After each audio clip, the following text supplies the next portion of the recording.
नमस्कार, मी माणिक कांबळे, संपादक कार्यकर्ता न्यूज चॅनलमधून आपल्याला आपल्या परिसरातील घडामोडीवरती बातम्या देत आहे।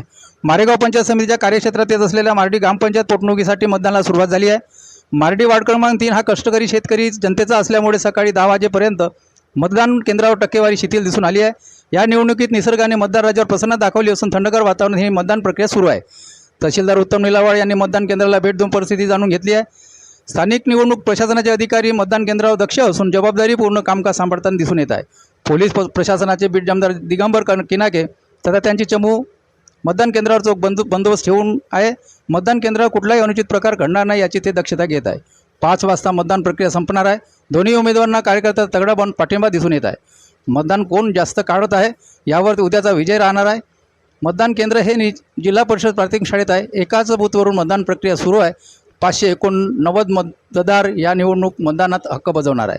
मार्डीच्या इतिहासात पहिल्यांदाच ही पोटनिवडणूक होत असून अतिरथीचा रंगत सामना पाहायला मिळत आहे। खूप कमी कालावधी या नवनिर्वाचित सभा सदस्यांना मिळणार आहे। उष्णतेची लाट आज सकाळपासून मंदावली आहे, त्यामुळे थंड वातावरण होत असलेली ही निवडणूक कोणाचा पारा गरम करेल हे निवडणूक निकालानंतर स्पष्ट होणार आहे। लगनसैरामुळे मतदान टक्केवारीवर परिणाम होण्याची शक्यता आहे। आपण बघूया प्रत्यक्ष मतदान केंद्रावर एक झलक।